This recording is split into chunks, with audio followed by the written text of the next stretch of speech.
Hi everyone, it's Nessa. I'm so glad you're back. I am so excited to talk about the new Nintendo Direct that just happened. So after the Pokemon Direct, I didn't really have too many expectations on what they were going to show, especially since my thought was, oh, well, the Switch is going to its end of life cycle since the Switch 2 is coming. So I was really surprised at what came out of this Direct, and there are so many games that I'm hyped for, so I do want to highlight 5 of them in this list. I definitely will be getting them when they come out and trying them out, because some of them I've been waiting a really long time, like I said. Here are the 5 games that I'm looking forward to. First off, in no particular order, is Tamagotchi Plaza, releasing on June 27th, 2025. I've played the old Tamagotchi Connection games and they were really fun, having different mini games that you can play in different shops. Tamagotchi Plaza seems to follow in its predecessor's path, and they have 12 different shops that are available to explore, which include the dentist, an eyewear shop, and an afternoon tea shop. This game is gonna support offline 2-player mode in some shops, not all of them, but 2 people will be able to enjoy playing mini games together in a very limited capacity. This is the first time that the games are offering a 2-player mode, so I think that it's a step in the right direction for most people who want to play mini games at the same time as maybe their sibling or their friend. Although I think that it would be really cool to be able to play with others in an online space as well in the future. In addition to the mini games, it seems like your Tamagotchi will be able to go around town and meet over 100 different types in the plaza. You can listen to their problems and help them find what they're looking for, or just enjoy chatting with them. One of the other great parts about this new game is the ability to connect your Tamagotchi Uni to gain access to exclusive items, special events, and unique conversations that are not available in the base game. I think it's a great way to be able to connect your digital Tamagotchi to the game and get some sweet rewards while doing so.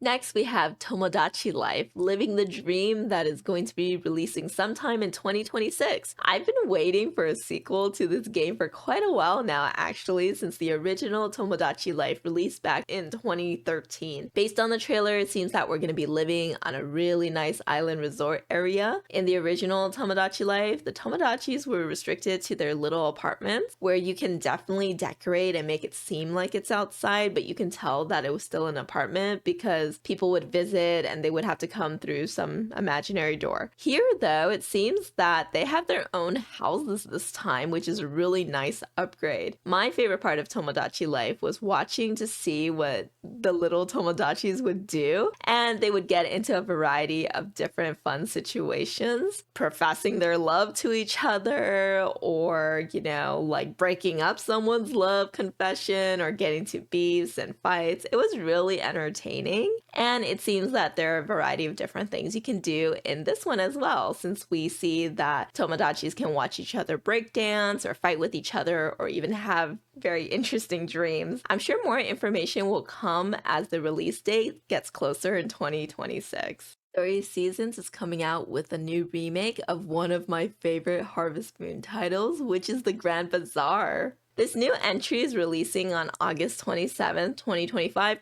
for both the Switch and PC. I'm super excited for this since the graphics have definitely gotten quite the upgrade. The characters in Zephyr Town look fantastic. I am really excited the cast of characters seem to be voice acted. I'm not sure whether they are fully voice acted at this point, but I do appreciate that more farming sims are upping their production and adding voice acting in. The core feature of Grand Bazaar is being able to sell your crops and products at the market. So I'm glad to see they enhanced the stall area and we're able to see how many are in a stack of items, because I actually don't remember that being the case in the original. I'm also very intrigued by the new parasailing mechanic to get around town by harnessing the wind, since I believe that this mechanic was highlighted in one of Marvelous's previous showcase in their untitled Story of Seasons game. So more information to come out, but this game is just right around the horizon. Another game that I've been waiting a long time for is called Rhythm Heaven Groove, which is coming out in 2026. This game is definitely due for another entry. Rhythm Heaven doesn't have a story, but instead is a collection of rhythm games that seem really easy since they usually require only one or two buttons, but they're really difficult to master since you have to stay on beat to get a perfect score. The games that were showcased so far include a little white blob walking and jumping through a hoop, a woman cooking in the kitchen, and a bodybuilder flexing in front of the sunset, to name a few. I really can't wait to see all of the mini games and the different songs that are going to be in them.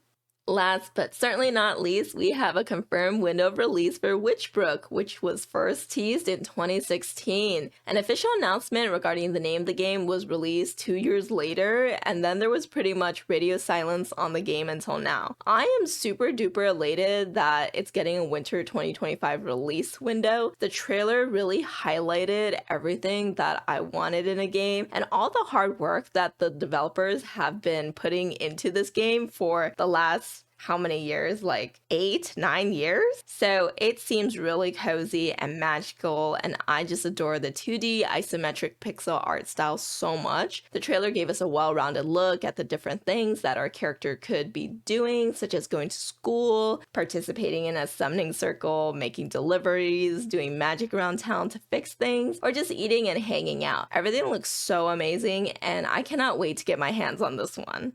Well, there are my highlights of the Nintendo Direct. That, of course, is just my personal preference. There are a lot of other games on the Direct that other people are excited for that I didn't highlight, such as Metroid and Pokemon and Fantasy Life. I mean, I definitely am excited for Fantasy Life, but since it's releasing so close, I figured I'd talk about other things until it gets out, right? So let me know, have you watched the Nintendo Direct? Which games are you excited for? Leave me a comment. If you like what I do, like and subscribe so I know that this is something I should be focusing on more of. And of course, I'm Vanessa, and you've been awesome, and I will see you next time. Take care. Bye.